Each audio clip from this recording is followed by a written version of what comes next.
BPL তো দূরের কথা, জিম্বাবুয়ে সিরিজ নিয়েও নাকি আলাদা করে কোনো পরিকল্পনা নাই কাটার মুস্তাফিজের। শুধু ফিট থেকে ভালো বল করা আর সবার প্রত্যাশা মাফিক খেলাই তার লক্ষ্য। তবে মুস্তাফিজ মুখিয়ে আছেন তার প্রিয় বোলার পাকিস্তানের মোহাম্মদ আমিরের বিরুদ্ধে বিপিএল খেলার জন্য। কাটারের রাজা মুস্তাফিজের কথোপকথন দেব চৌধুরীর সাথে, যার জন্য আসলে কোনো ইন্ট্রোডাকশনেরই দরকার নাই। মোস্তাফিজুর রহমান সারা বিশ্বের কাছে যিনি পরিচিত কাটার মুস্তাফিজ হিসেবে। মোস্তাফিজ, প্রথম কোশ্চেন, বিপিএলে আপনি খেলবেন মোহাম্মদ আমিরের সাথে। এর আগে একটা ইন্টারভিউতে আপনি বলেছিলেন মোহাম্মদ আমির আপনার সবচেয়ে পছন্দের বোলারদের একজন। কেমন হবে ব্যাপারটা? অনেক ভালো লাগারই কথা। ও মানে চিটাং আছে, আমি ঢাকাতে, তো ওদের সঙ্গে খেলা হলে তো সামনাসামনি দেখা হবে, ভালো লাগবে।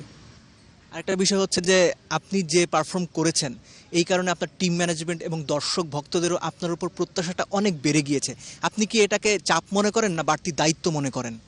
সবাই আমার কাছে অনেক কিছু চায় জন্য আমি ভালো সবাই যদি আমার জন্য দোয়া করে, সবাই আসার সময় করে, তাহলে আমার চেষ্টাটা থাকবে যেন সবাই সম্মানটা রাখার। জিম্বাবুয়ে আসছে, ওয়ান ডে টি20, সব ফরম্যাটেই আপনি যদি ফিট থাকেন খেলবেন, তো তাদের এগেনস্টে কি ধরনের প্ল্যান আছে আপনার? ওরকম প্ল্যান নাই যে এর আগের সিরিজগুলো যেভাবে খেলছি এইগুলো সেভাবে খেলবো। জিম্বাবুয়ের এগেনস্টে এই যে দুটো টি20, এটা কি বিপিএল খেলতে যাওয়ার আগে আপনাকে এক্সট্রা একটা বেনিফিট দেবে? আমার কাছে ওরকম কিছু মনে হয় না। চাইলে 6টা বলের 6টাই ইয়র্কার করতে পারেন, যেটা যদিও ইয়র্কার আপনি খুব বেশি ব্যবহার করেন না। এই ব্যাপারটাকে আমাদের একটু বলবেন। যে সময় 19-এ ছিলাম সে সময় অনেক ভালো ইয়র্কার পারতাম।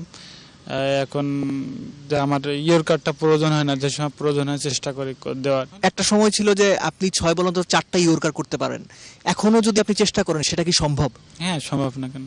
25-30 জন মানুষ আছে যারা মোস্তাফিজুর রহমান নামে আপনার ছবি দিয়ে ফেসবুক অ্যাকাউন্ট ওপেন করা। আপনি কি ব্যাপারটা কখনো খেয়াল করেছেন? না, আমারও মাঝে মাঝে দেখি ফ্রেন্ড রিকোয়েস্ট পাঠাই। মানে মোস্তাফিজুর রহমান নাম থেকে আপনাকে ফ্রেন্ড রিকোয়েস্ট পাঠায়?